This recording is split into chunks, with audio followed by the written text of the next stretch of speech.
Bapak, Ibu, Saudaraku sekalian, Shalom. Sebelum kita mendengarkan khotbah Kristen singkat pada hari ini, terlebih dahulu mari kita berdoa. Kami bersyukur Bapa yang baik untuk waktu yang masih Engkau berikan buat kami untuk dapat mendengarkan firman Tuhan. Berikan hikmat akal budi buat kami, agar apa yang disampaikan dan didengarkan dapat menjadi renungan buat kami dalam segala aspek kehidupan kami. Terima kasih Bapa, dalam nama Yesus kami berdoa dan mengucap syukur. Amin. Saudaraku, khotbah saat ini terambil dari 1 Petrus 5 ayat 10. Demikianlah firman Tuhan. Dan Allah sumber segala kasih karunia yang telah memanggil kamu di dalam Kristus Yesus pada kemuliaannya yang kekal, akan melengkapi, meneguhkan, menguatkan, dan mengokohkan kamu sesudah kamu menderita seketika lamanya. Amin. Sebagai renungan kita, maka khotbah hari ini saya berikan judul Masih Ada Pengharapan. Saudara, setiap orang pasti pernah mengalami kehilangan. Entah itu kehilangan barang, kehilangan harta benda, orang-orang yang dikasihi, dan bahkan kehilangan kesempatan. Pengalaman kehilangan bisa melumpuhkan semangat hidup kita. Sekarang ini kita bisa melihat yang terjadi di sekitar kita ya. Orang-orang yang putus asa akibat pahitnya pengalaman kehilangan itu.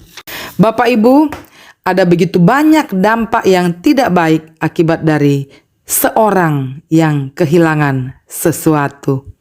Miris yang masih bertelepon dengan kita di pagi hari, di sore hari, sudah meninggalkan kita, sudah dipanggil pulang oleh Bapa. Dan dampak dari merasa kehilangan antara lain kesedihan, kekecewaan, trauma, bahkan kecenderungan pada putus asa dan tidak lagi memiliki harapan. Ya, sebagai manusia biasa yang tidak luput dari kekeliruan, kesalahan, dosa, hal-hal yang membuat kita tidak lagi bergairah untuk mengisi hidup ini dengan hal yang semestinya, karena akibat dampak dari kehilangan itu.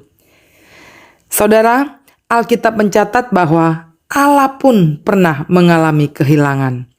Kehilangan umat yang dikasihinya, karena berturut-turut mereka beralih kesetiaan. Mereka menyembah kepada ilah-ilah lain, kepada allah-allah lain. Dan jumlah orang yang percaya menurun secara bertahap. Israel menolaknya, Yehuda meninggalkannya. Dan jumlah umat yang setia semakin hari semakin menipis. Namun Allah tidak pernah berhenti berkarya. Allah bekerja lewat mereka yang tersisa, yang masih menaruh harapnya kepada Dia. Demikian juga Yohanes melaporkan tentang ribuan pengikut Yesus yang pergi sesudah mendengarkan firman yang keras yang menantang iman. Dan tersisa 12 murid saja. Namun Yesus tidak kecewa atau tidak putus asa. Yesus tetap bekerja dengan 12 muridnya yang pada akhirnya menjadi fondasi gereja di seluruh dunia. Bapak, Ibu, Saudaraku, akibat hal-hal yang keras, murid-murid mulai meninggalkan Yesus. Kalau kita lihat dalam Yohanes 6 ayat 66, demikian firman Tuhan, mulai dari waktu itu murid-murid mengundurkan diri dan meninggalkan Dia. Saya yakin betapa hati Tuhan Yesus itu sedih banget. Ya, sama. Sebagai orang percaya pun, andaikan kita kehilangan sesuatu, pasti merasakan demikian. Saudaraku, jika hari ini Anda, saya, kita sedang merasakan akibat atau dampak dari kehilangan itu, saatnya kita mau fokus, karena kita tidak lagi terfokus pada hal-hal yang sudah pergi, yang sudah hilang. Melainkan energi yang masih ada, kita maksimalkan untuk sesuatu yang masih tersisa ini. Dan bukan berarti itu semua tidaklah penting. Namun perlu kita ingat, hidup harus berjalan. Hidup harus berlanjut karena masih banyak yang harus kita selesaikan. Masih banyak tanggung jawab kita yang harus kita selesaikan. Masih banyak permasalahan-permasalahan kita yang harus kita selesaikan. Roma 5 ayat 4-5 mengatakan, dan ketekunan menimbulkan tahan uji, dan tahan uji menimbulkan pengharapan, dan pengharapan tidak mengecewakan, karena kasih Allah telah dicurahkan di dalam hati kita oleh Roh Kudus yang telah dikaruniakan kepada kita. Haleluya! Hari esok harus kita songsong dengan tetap maju dan pastinya tetap berkarya dengan apa yang masih tersisa yang kita miliki, sekecil apapun itu.